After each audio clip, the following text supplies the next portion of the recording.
Today I want to begin to discuss your first drawing assessment. We're going to do a drawing assessment and put closure to the multi-view drawing unit.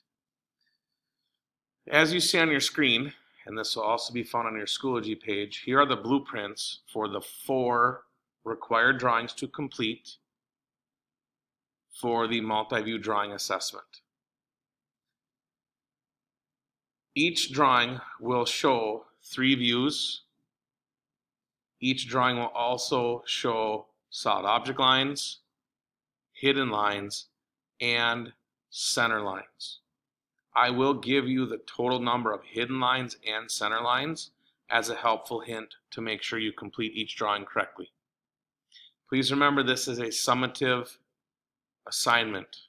This has a big impact on your overall final grade. And yes, you can make corrections if needed. Yet, please, as much as you can, ask for help. Take pictures of your work, email it to me on any of the 4 drawings you see here on your screen to obtain a good score the first time around, to avoid more work by doing corrections. So the first of the 4 that you're going to do is called the bearing plate.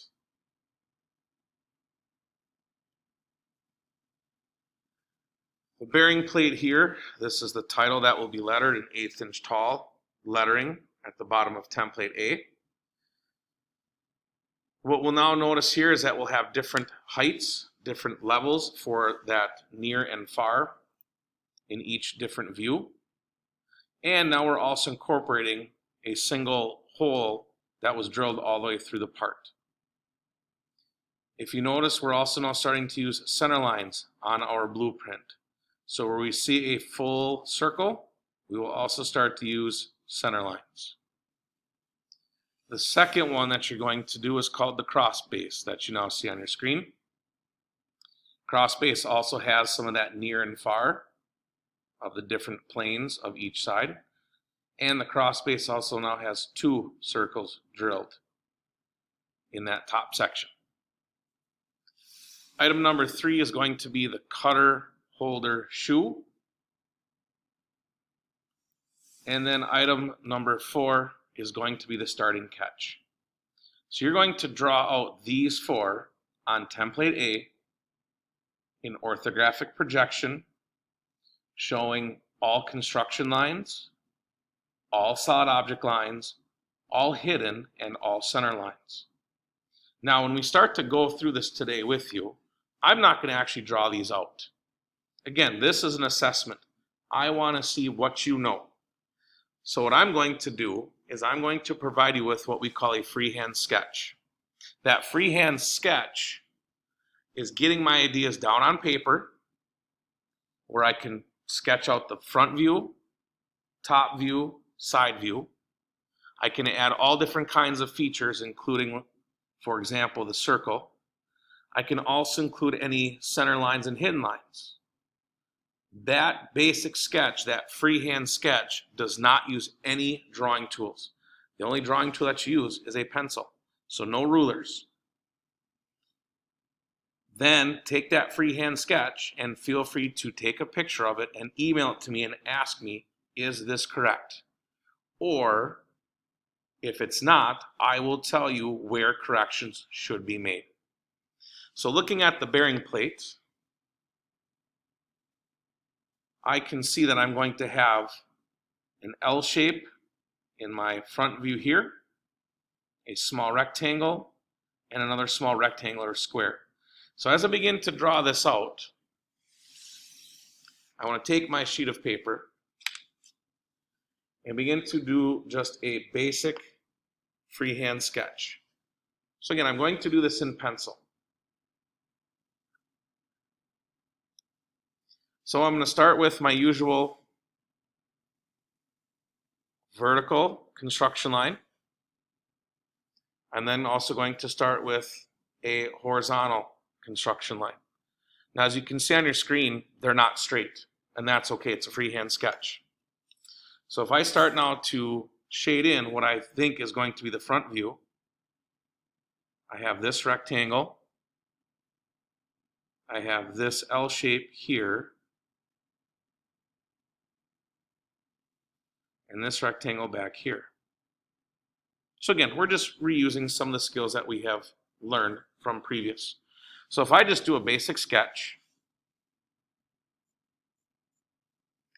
and drawing out what I see, I'm going to draw in first this first rectangle. So this rectangle on my freehand sketch matches this rectangle. And now I need to build in this L shape here in the front. So I'm going to do another basic sketch of this piece. Get my sizes somewhat close. And now you can see, if I slide this in here a little bit better for you, rectangle, rectangle, L shape, L shape. Now what's last to finish is this small rectangle over here.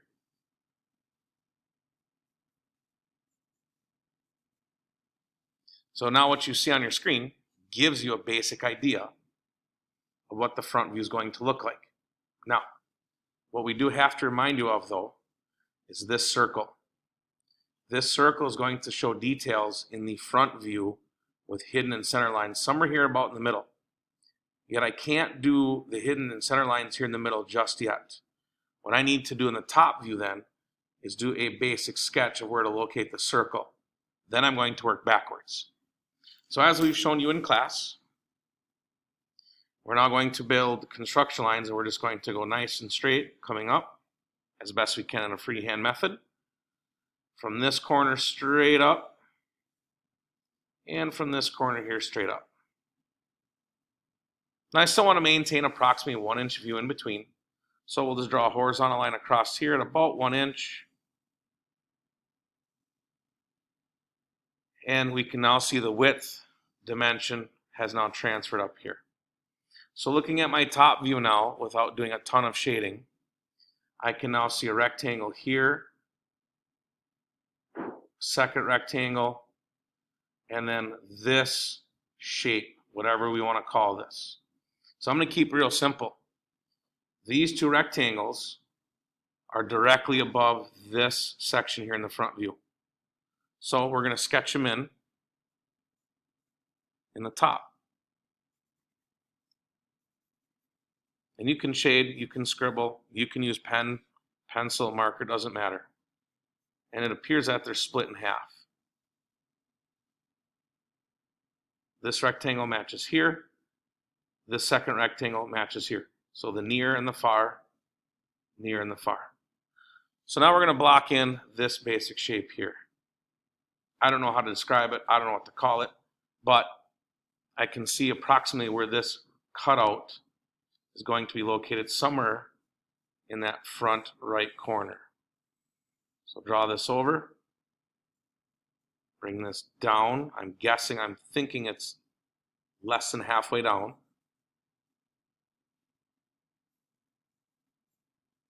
And now I have my shapes. What now leaves me with is the detail, circle. So I'm going to eyeball this. I'm going to draw a circle where I believe it approximately locates. And you can see now I'm adding in my center line. Center lines go long, short, long. Where the shorts intersect, that's the center of the circle. Now, the top view is done. Remember though, I left the front unfinished. Here's why. Construction line from the edge of the circle, straight down. Construction line from the edge of the circle, straight down. Construction line from the center line, straight down. So now as you can see, where these three lines cut through solid object, these now become different lines. The one in the middle is long, short, long, center line. And as you can see, I just drew them right over my construction lines. And then, to do my hidden lines start and stop on solid object lines. Again, I went right over my construction lines. Now, is this exact? No, of course not. It's a freehand sketch. But that's what the front view now looks like. And I couldn't do the circle of where it's located in the front view because I couldn't see it. I had to see the full circle on the top, then pull details down into the front. Now we're going to work on the side. The side view now will have this L shape here, rectangle, and a rectangular square. So we're going to put in an approximate 45-degree miter line. I'm now going to bring from my corner to the 45-degree miter line, bring it down, edge of a circle, 45-degree line, bring it down, center, edge of my circle, and it may or may not overlap this corner. And I can tell you right now it doesn't. So we're going to pull this corner over a little bit more.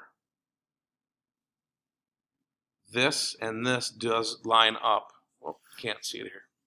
These two do line up. So we're going to bring one over, and then we bring this over, and we bring it down. And now we bring over the front. Here, here, and here. So looking at our front view, we're going to block in the rectangle and the square here on the bottom.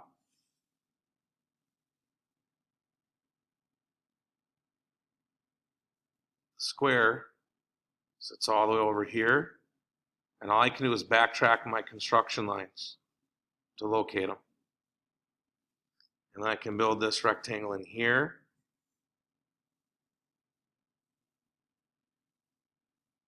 And then add in the L shape right here. That's the shape of the side view. The remaining lines now are my hidden lines. Edge of the circle,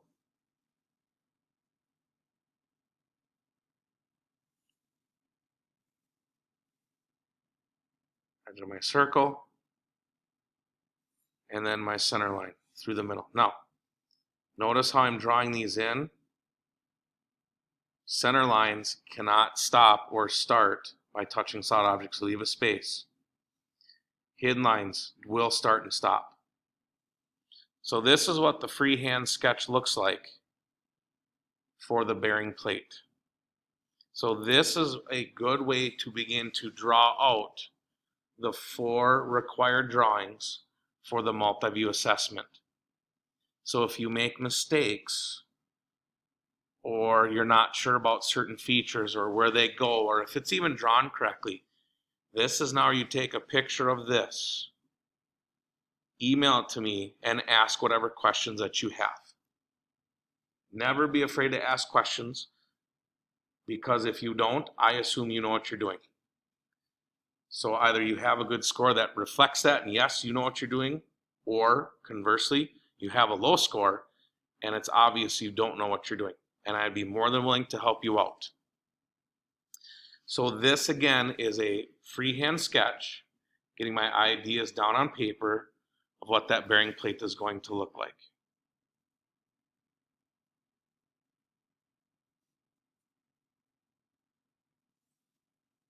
So again, follow all drawing rules for multi-view drawings. First and foremost, you now need to use ruler, triangles. All construction lines must be shown. Darken in all solid object lines, heavy and dark. Thin yet dark hidden and center lines. You must include the 45-degree miter line. Circle, we have templates, or if you need to draw freehand, draw the best that you can until circle templates are here. And everything else is finished up with 1/8 inch lettering here at the bottom. So this is how you do the 4 multi-view assessment drawings. We'll see you next time.